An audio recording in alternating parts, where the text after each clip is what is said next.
Bom dia, hoje é 22 de março, essa é a aula da UPA, da Igreja Presbiteriana de Botafogo, nossa primeira transmissão desde o início da quarentena, e hoje nós vamos falar da nossa lição 2, a cultura da selfie. A selfie não é algo novo, é parte da nossa vida hoje, a gente está sempre compartilhando o que a gente está fazendo através da nossa câmera frontal do telefone, através de stories, através de fotos, mas eu vou chamar tudo isso de selfie. Então, em 2013, é o boom dessa cultura da selfie, justamente por causa de uma das suas principais figuras, que é a Kim Kardashian. A Kim Kardashian, ela era um satélite de outra celebridade de 2006, que era Paris Hilton, e em 2006 ela tem uma sextape vazada. Isso envolve uma disputa milionária com uma empresa que estava distribuindo o vídeo, e também acaba gerando para ela no mesmo ano um programa famosíssimo, que é o Keep Up with the Kardashians, que foi muito responsável pela fama dela. Mas mais do que isso, ela soube aproveitar esse boom dela na TV para fazer uma mega campanha publicitária dela mesma na sua rede social, principalmente no Instagram, que fez com que ela fosse nomeada em 2013 a rainha das selfies pelo New York Times. Apesar dela não ter inventado a selfie, que pode ser encontrada muito antes dos nossos smartphones, apesar do termo selfie ser cunhado na nossa cultura de smartphone, Kim Kardashian é talvez um grandes ícones da cultura da selfie. E isso é interessante, porque aquilo que ela faz vai acabar mostrando muito do que é copiado em relação à selfie. Pensando nisso, a gente pode olhar que em 2014, 2015, ela vai lançar um livro chamado Selfish, que é uma brincadeira com selfie e selfish, que é orgulhoso, né, egoísta. E o livro são basicamente um pouco mais de 300 fotos dela, selfies, muitas delas nua, né? Eu não vi o livro, eu li sobre isso. Algumas são fotos com amigos, outras são fotos dela. Todas, no final das contas, são fotos dela, mas algumas delas sozinhas. E tirar selfie tem a ver com a forma como a gente se habitua hoje em dia a compartilhar a vida. Como as nossas redes sociais fazem parte da nossa vida pública e social, a selfie é tanto uma maneira de compartilhar as nossas conquistas, como os nossos diplomas, o nosso lugar onde a gente está viajando, o nosso corpo, quanto de permitir que outras pessoas entrem na nossa intimidade. No nosso dia a dia, vendo aquilo que vestimos, onde andamos, o que nós fizemos durante todo o dia, seja através de uma selfie, seja através de um story. Então ela precisa ser analisada sobre dois aspectos. O primeiro é o aspecto da pessoa que produz a selfie, ou seja, que tira uma foto de si mesma. E o segundo é a figura da pessoa que consome aquela selfie, através do like, através do compartilhamento, através do comentário. O que eu falo várias vezes para vocês na UPA é que a gente foi criado com uma profunda necessidade de contemplação. E o que é a contemplação? É ter o prazer em olhar ou ouvir algo belo, algo agradável, algo que mexe com os nossos sentidos de uma forma única, como a gente vê um pôr do sol, ou testemunhar um relâmpago cruzando o céu, ou ouvir uma música que a gente gosta só pelo prazer de ouvir aquela música. Essa é a ideia da contemplação. E a contemplação ela tem uma relação direta com o louvor. Nós gostamos de falar e ouvir louvor.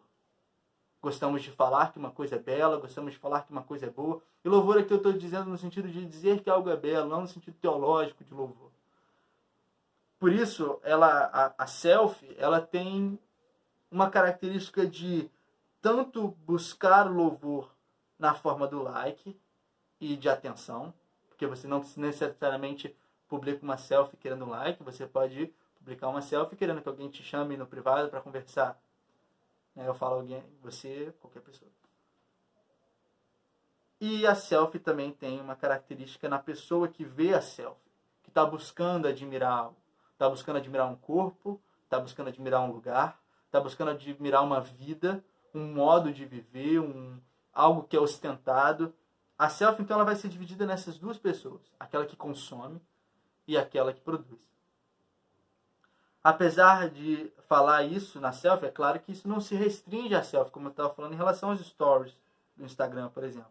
Mas isso também pode se manifestar na nossa necessidade de se manifestar sobre qualquer assunto ou participar de qualquer hashtag que apareça. Eu posso, por exemplo, me interessar por política nas minhas redes sociais, não porque eu de fato me interesso por política, porque eu leio sobre o assunto, porque eu me informo sobre o assunto, mas simplesmente porque eu quero estar falando do que todo mundo está falando naquele momento, simplesmente porque eu quero ser aceito por falar o que todo mundo está falando naquele momento. Ou porque eu quero ganhar o máximo de retweets e likes se eu falar uma coisa muito incrível. E eu posso compartilhar uma foto do meu corpo com uma legenda de aceitação e confiança, não porque de fato eu aceito o meu corpo, ou eu tenho confiança, mas justamente porque eu não aceito. Porque eu quero que alguém diga que meu corpo é tudo aquilo que eu acho que meu corpo é. Isso se manifesta, por exemplo, primeiro, no fato de que todo mundo quer manifestar opinião, naquela primeira opção que a gente tinha falado, e segundo, no fato de que a gente vê crescendo em nós uma cultura da nudez e do corpo, de ter o corpo perfeito, de tirar a foto na academia, de tirar a foto na praia. E há diversos estudos que vão falar sobre como que isso faz parte de uma cultura onde o corpo é colocado no centro, uma cultura que é muito influenciada pela pornografia, por exemplo, e diversos autores, psicólogos e sociólogos vão dizer que esse crescente da nudez está relacionado ao nosso crescente desejo de chamar atenção, de receber louvor, congratulações, likes. E no final das contas, quanto mais chocante a gente produz algo, mais likes a gente consegue. Nesse sentido, a gente tem que lembrar de novo que não são só uma pessoa produzindo a selfie, como se ela fosse culpada de tudo que acontece, ou como se somente o coração dela tivesse que ser analisado. Mas a gente tem que avaliar aquilo que nós mesmos consumimos. Que tipo de pessoas nós seguimos? Que tipo de foto nós curtimos? Será que a gente justamente fortalece uma cultura que, na verdade, manifesta uma profunda necessidade de adoração pessoal? Ou será que a gente tem buscado manifestar uma cultura que vê a necessidade de relacionamentos reais, que vê cada pessoa como refletindo a imagem de Deus? A nossa forma de consumir a internet manifesta muito a nossa preocupação real com Deus e o seu reino. Por isso, quando a gente passa a pensar nos stories, a gente pode lembrar que eu posso ficar 24 horas por dia, 7 dias da semana fazendo stories. E tem gente que ganha muito dinheiro com isso. Muito dinheiro. A gente passa então a compartilhar tudo na vida. O que eu comi, quando eu comi, para onde eu fui, com quem eu andei, se eu andei de bicicleta ou se eu corri, se eu estou malhando a 1 hora, se eu estou malhando a 40. Cada vez que você publica algo é uma forma de você manifestar talvez uma conquista que é sua. Cada vez que você acompanha a conquista de alguém, você oferece para ela esse gostinho de fazer com que quase tudo na vida pareça que é muito bom e que faz muito sentido e que é super importante. E a gente esquece das coisas que são realmente importantes. O fato de que eu ver 10 minutos de stories de uma pessoa sobre o dia dela inteiro não significa que de fato eu conheço aquela pessoa. Eu preciso de relacionamentos de verdade. Eu preciso de relacionamentos intencionais com as pessoas. Relacionamentos que procurem revelar a Deus no mundo para aquelas pessoas. Relacionamentos que procurem desfrutar de coisas simples e verdadeiras, como um café, um almoço, um filme. E que não sejam só relacionamentos que se manifestam na impressão que eu tenho de conhecer uma pessoa baseado em algo que ela mesma constrói e que eu nem sei se de fato é verdade. É uma vida muito cômoda eu viver atrás de um celular. É uma vida muito cômoda eu viver de stories e selfies.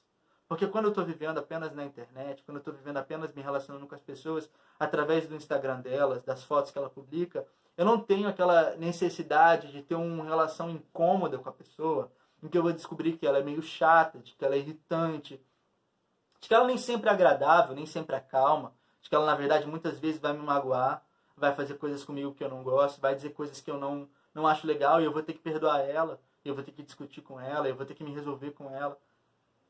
No final das contas, se a gente parar para pensar em Cristo, Cristo se relacionou de fato com seus discípulos.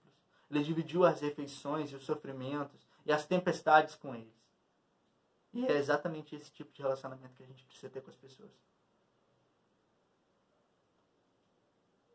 Por isso a gente pode pensar, então, num texto. Tá? Eu vou pedir para vocês abrirem Mateus, capítulo 23, versículos 5 ao 12. E depois a gente vai ler do 25 ao 29. Diz assim: tudo o que fazem é para serem vistos pelos homens. Eles fazem seus filactérios bem largos e as franjas de suas vestes bem longas. Gostam do lugar de honra nos banquetes e dos assentos mais importantes nas sinagogas, de serem saudados nas praças e serem chamados mestres. Mas vocês não devem ser chamados mestres. Um só é o mestre de vocês, e todos vocês são irmãos. A ninguém na terra chamem pai, porque vocês só têm um pai, aquele que está nos céus. Tampouco vocês devem ser chamados de chefes, porquanto vocês têm um só chefe, o Cristo. O maior entre vocês deverá ser servo, pois todo aquele que a si mesmo se exaltar será humilhado, e todo aquele que a si mesmo se humilhar será exaltado. Ele segue lá no versículo 25. Ai de vocês, mestres da lei e fariseus hipócritas! Vocês limpam o exterior do copo e do prato, mas por dentro eles estão cheios de ganância e cobiça. Fariseu cego, limpe primeiro o interior do copo e do prato, para que o exterior também fique limpo. Ai de vocês, mestres da lei e fariseus hipócritas! Vocês são como sepulcros caiados, bonitos por fora, mas por dentro estão cheios de ossos e de todo tipo de imundície. Assim são vocês. Por fora parecem justos ao povo, mas por dentro estão cheios de hipocrisia e maldade. Ai de vocês, mestres da lei e fariseus hipócritas! Vocês edificam os túmulos dos profetas e adornam os monumentos dos justos. A gente deve sempre ler a palavra pensando na forma como ela se aplica às nossas vidas. E por isso o texto começa com: tudo o que vocês fazem é para serem vistos pelos homens. É muito impactante ler isso, quando a gente parar para pensar que tudo que a gente faz hoje em dia é para ser visto pelos homens. Mas não deveria ser. Nós somos muito parecidos com os fariseus, porque quando a gente faz uma boa obra, a gente quer mostrar para os outros, através das nossas fotos. E você pode ver milhares de celebridades que compartilham o tempo todo as suas viagens missionárias ou as suas viagens em auxílio. A questão é, será que a gente faz isso pela mídia? Ou será que a gente faz isso porque de fato a gente se interessa por essas pessoas? Jesus vai falar no Sermão do Monte, capítulo 6, capítulo 7 de Mateus, que quando a gente faz uma boa obra, a gente não deve mostrar para os outros. Que quando a gente ora, a gente deve orar em secreto. Porque se a gente faz isso para o público ver, a gente já recebeu a nossa recompensa, que é a adoração dos homens. Mas se a gente faz isso porque a gente de fato ama a Deus e ama o nosso próximo, a gente está fazendo isso para adoração a Deus e não para a nossa própria adoração. Quando Cristo fala que nós não devemos ser mestres ou chefes, isso implica justamente de não desejar que nós tenhamos a primazia. O que é primazia? É estar em primeiro lugar na frente de todo mundo. É ser o líder. Esse não é o nosso desejo. Há uma geração inteira de pessoas que querem ser influenciadores. Mas, na verdade, a gente deveria estar buscando ser bíblicos.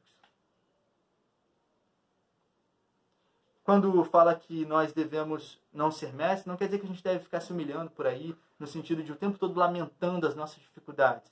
Há um momento para a gente apresentar as nossas fraquezas, que é em oração e no aconselhamento com pessoas mais sábias que nós na fé.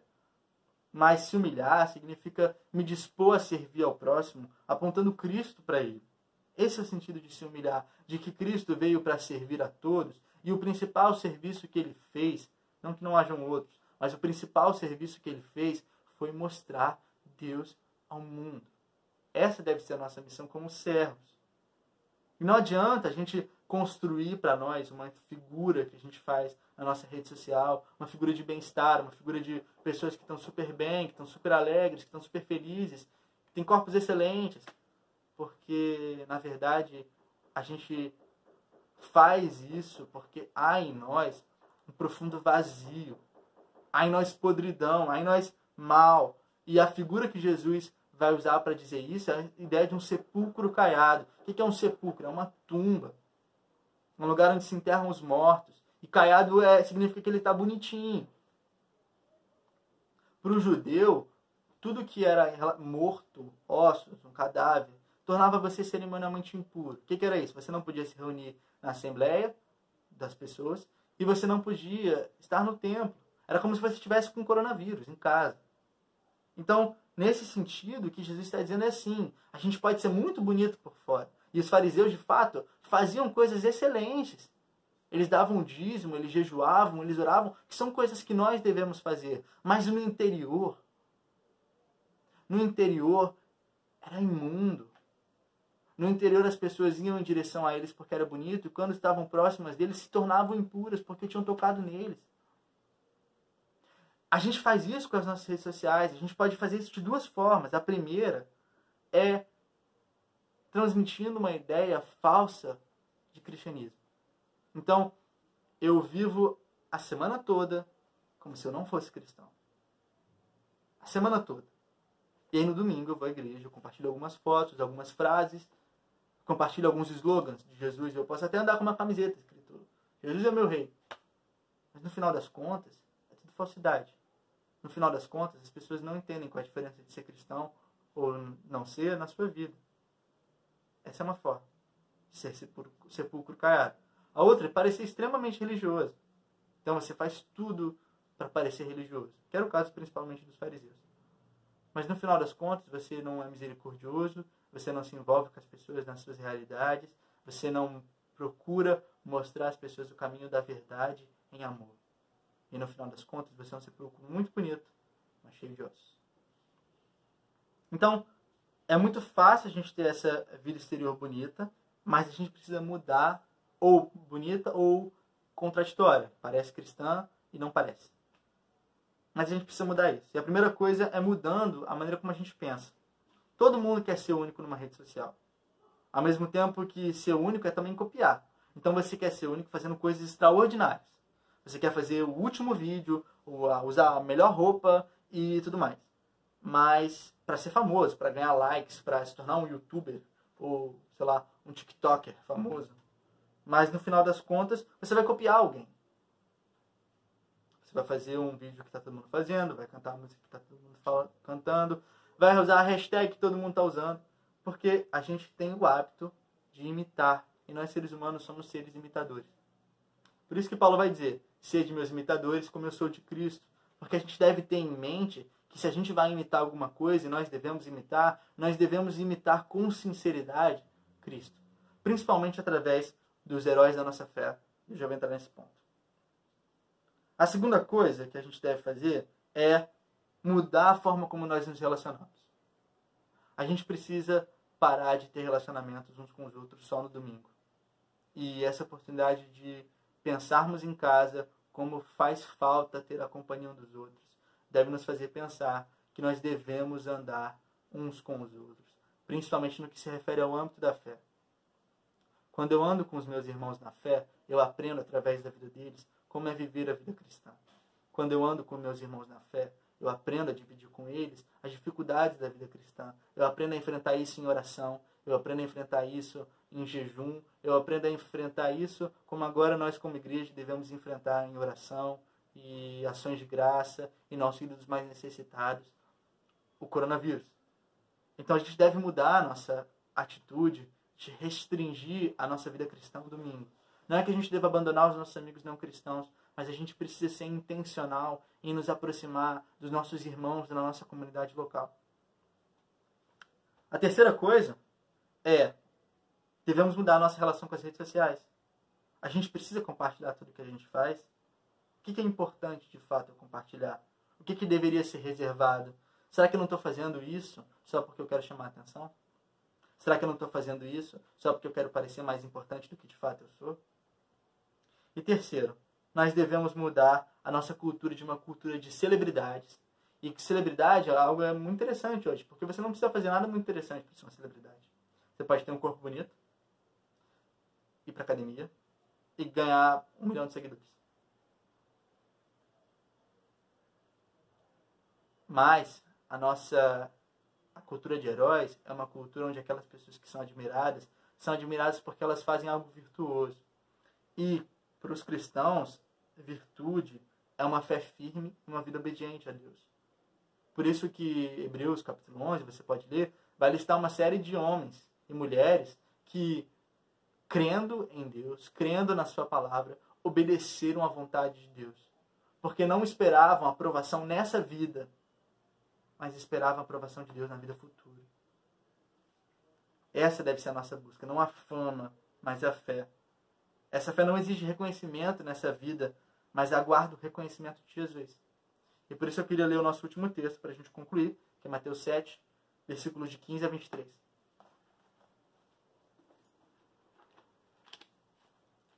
Que diz assim: cuidado com os falsos profetas. Eles vêm a vocês vestidos de peles de ovelhas, mas por dentro são lobos devoradores. Vocês os reconhecerão por seus frutos. Pode alguém colher uvas de um espinheiro ou figos de ervas daninhas? Semelhantemente, toda árvore boa dá frutos bons, mas a árvore ruim dá frutos ruins. A árvore boa não pode dar frutos ruins, nem a árvore ruim pode dar frutos bons. Toda árvore que não produz bons frutos é cortada e lançada ao fogo. Assim, pelos seus frutos vocês os reconhecerão. Nem todo aquele que diz Senhor, Senhor entrará no reino dos céus, mas apenas aquele que faz a vontade de meu Pai que está nos céus. Muitos me dirão naquele dia: Senhor, Senhor, não profetizamos em teu nome? Em teu nome não expulsamos demônios, não realizamos milagres? Então eu lhes direi claramente: nunca os conheci. Afastem-se de mim, vocês que praticam o mal. A nossa reflexão deve ser: se nós não estamos testemunhando de Cristo, mas aparentemente estamos, se nós nos dizemos cristãos, mas a nossa vida e a nossa caminhada não aponta para Cristo, será que nós não somos os falsos mestres, que ao invés de apontar as pessoas Cristo, está apontando um falso Deus, que no final das contas só levará elas e a nós mesmos à perdição?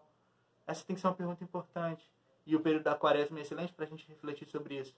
É um período da gente pensar no nosso arrependimento, da gente tomar sobre nós cinzas, como a Bíblia fala, e refletir na misericórdia do Senhor. Então, bom domingo para você, bom culto. Acredito, não sei se vai ser antes ou se essa aula é depois, mas bom culto.